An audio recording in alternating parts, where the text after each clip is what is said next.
რომელიც ეძღვნება ანა კალანდაძის 100 დაბადებიდან 100 წლის თავს. მოგეხსენებათ, რომ 1924 წელს დაიბადა ქალბატონი ანა კალანდაძე, თუმცა 24-25 წელია სასწავლო წელი გამოცხადდა მისი 100 წლის იუბილეზე, აღსანიშნავ იუბილეზე. ჩვენ ვუწოდეთ ანა კალანდაძე ორი ქვეყნის საზღვრად ვდგევარ და სხვათა შორის ასეთი ტრადიციას დავამკვიდრეთ, რომ ჟურნალის ყდას აი ამა თუ იმ მწერლისა და პოეტის პორტრეტის ნაცვლად ყდას სწორედ ყდაზე დავიტანოთ იმ მოსწავლეების მიერ შესრულებული ნახატები, რომლებიც ანა კალანდაძის შთაგონებით მიიღეს და დახატეს. ანა კალანდაძის პოეზია ჩემში ასოცირდება ჩურჩულის პოეზიად, რომელიც აი კი არ ყვირის, ჩურჩულით გესაუბრებათ. რომოსახუჩი, სადაც ხმეს სისხლის წვიმი, ზემიჩი აწადაწყოდია ის ფარდაგა. რადგან ეს მათაც პირალი შემისიმებს, რომ წარღონას მომეწიო ბაგია. შენორი ქვეყნის საზღვრადიდე, აწია ქალი. საკვირველი იყო დაიდუმდა ჟერასიმი. ზეი ხომკათან, ხურს იფხრო, ხანამდე. დავთააწყობით მიგრინავდნენ სერაფი. შენი გვანიშნე პოეზიის საგანი ზუსტი, წიაღი სულის. ყველა ძეცის ლურჯი ნაჭი. შენ შეახსენი სისხლით მაძღარს ყვავილი სუსტი. შენ უმაღლესი სათელმებით გულში დავჭერ. მოვიხედე და დაგინახე, შენ ყვავილს თუ. ეს კორჩიო, ხაყაჩო, ესეც ვაი. და მე გითხარი ეგ ბილიკი ზეცისკენ მიდის. ფეხი დაადგი, ღრუბლის ქულის, ჩემო დაი.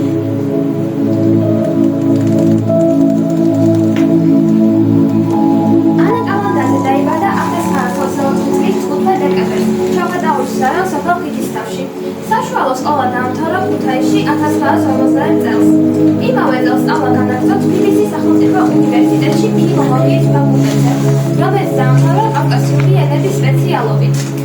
ლექსების წერა 11 წლის ასაკში დაიწყო. პირველი ლექსები გამოსცა 1956 წელს, ხოლო ლექსების პირველი კრებული გამოსცა 1953 წელს.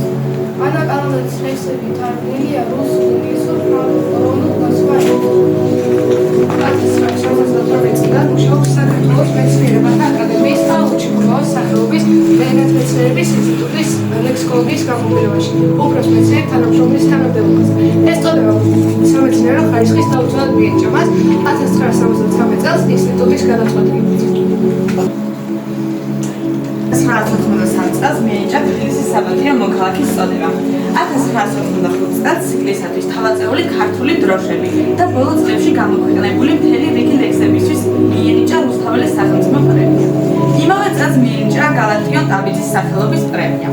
1998 წელს მიენიჭა საქართველოს სახელმწიფო პრემია პუბლიცისტიკის დარგში. 2006 წელს ანა კალანდაძეს კიდევ ერთი ლიტერატურული პრემია მიანიჭეს. სწორედ ეს გახდა საბას საპატიო ლაურეატი, რომელიც ლიტერატურაში სწორედისთვის გადასცეს. დღეს ბედნიერი ვარ, თანამედროვე ქართული ლიტერატურის ჯილდო გადმოვეცე. ეს იმას ნიშნავს, რომ ჩემი ლექსები ჯერ კიდევ აინტერესებს ახალგაზრდა მკითხველს. ასეთი იყო ანა კალანდაძის მცირე კომენტარი. ანა კალანდაძე გადაიწყო ლაურეატის 11 მარტს 83 წლის ასაკში, ანტონი ანტოლის შენთვის. ანა კალანდაძე სამის საკათედრო ტაძარში გამოასვენეს და ფაწვილის რეალთა საზოგადო მოღვაწეთა პანთეონში დაკრძალეს. სიკეთე, კეთილდღეობა, სიდია და შეწყალება ორიგინალურად გამოიხატება. მისი ლექსების ჟღერადობა ეფუძნება თანამედროვე ადამიანის ზნეობრივი სიტყვისა და ამაღლების დაცვას. სიყვარულიანა შემოქმედებაში განუმეორებელი კდებით ახსავს ამაღელვებელი და საბუნარევი რომანტიკული განცდა. ანა კალანდაძის სიცოცხლეში იყო აღიარებულ სახალხო პოეტად. მისი ლექსები კი ჩვენს ბავშვობას გაძლევს რითმებად. ანა კალანდაძე ქართული პოეზიის ნამდვილი დედოფალია, რასაც არა მხოლოდ ქართული მკითხველის დამოკიდებულება, არამედ მის მიმართ უცხოელი ქართული ლიტერატურების მიერ გამოთქმული სიტყვების მოძრაობს. გედა ახმათული თავის წერილებში სიტყვები ეხსენებს ანა კალანდაძის და მის პოეზიასთან პირველ შეხვედრას. სამიზარიანი ხარის დასაწყისში თბილისში ცხოვრობის შექმნას სპეციალური ქართული მწერლები და პოეტები იყვნენ.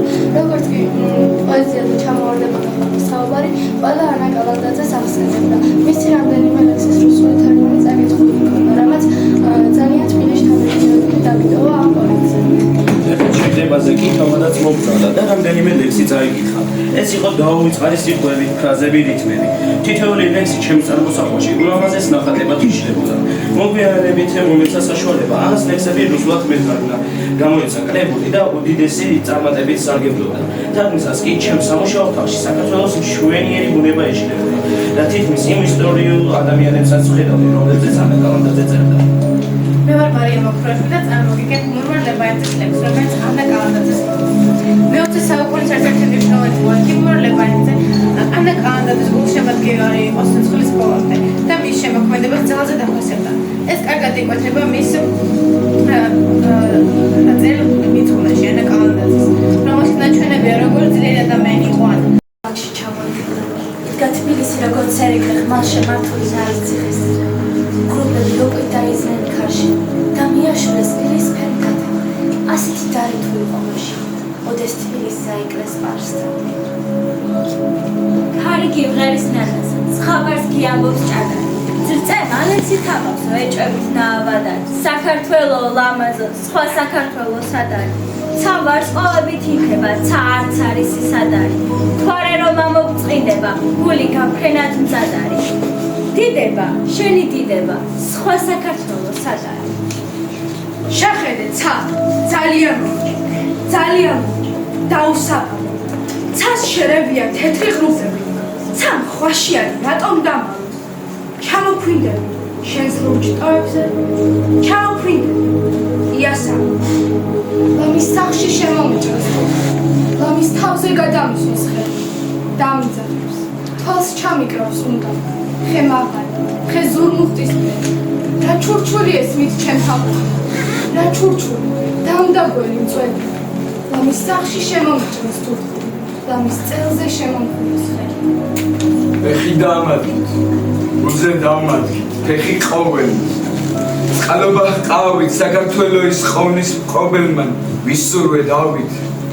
ფეხი ქვეშ გაცუვითეთ საფლავის ლოდი ხურჯნის მტევნები.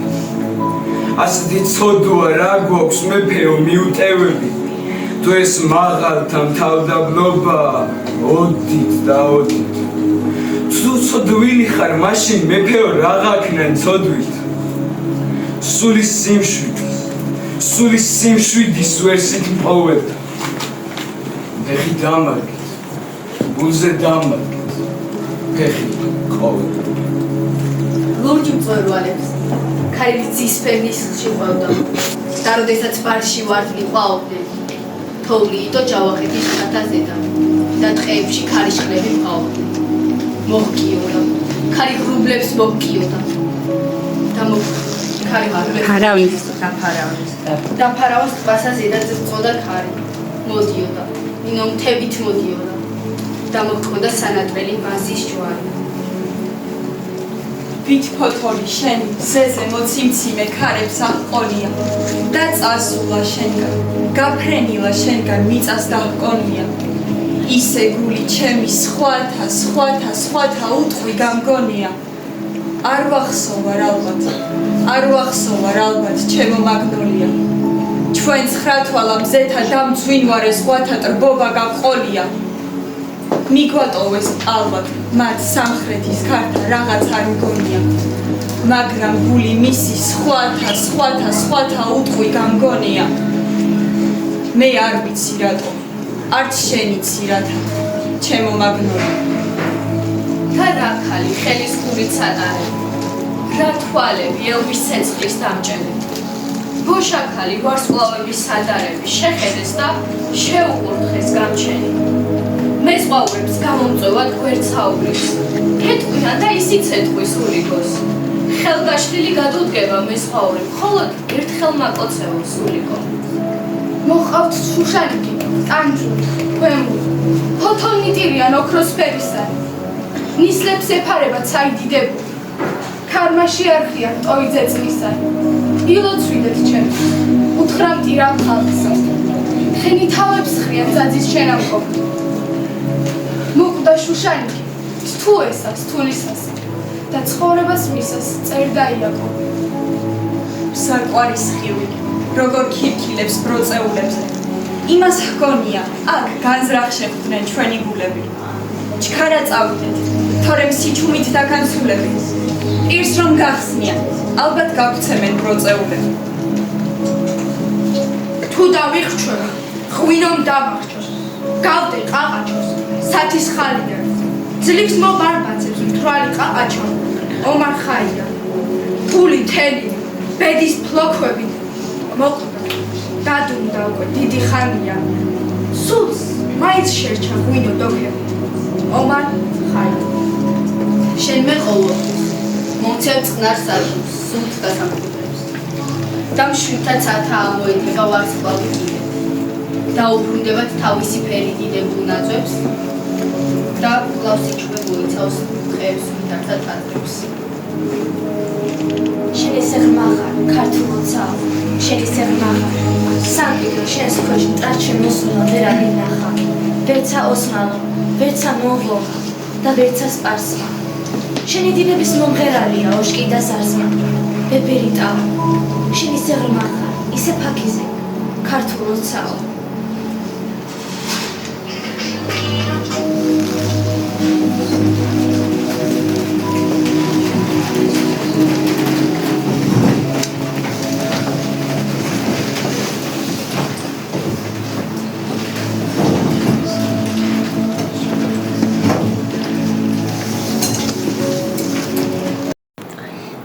დამადგით, გულზე დამადგით ფეხი ყოველმან, წყალვა ყავით საქართველოს ყოვლის მფლობელმან, დისურვე დავით, ფხეშ გაცვითეთ საფლავის ლოდი, ურძნის მტევნებით.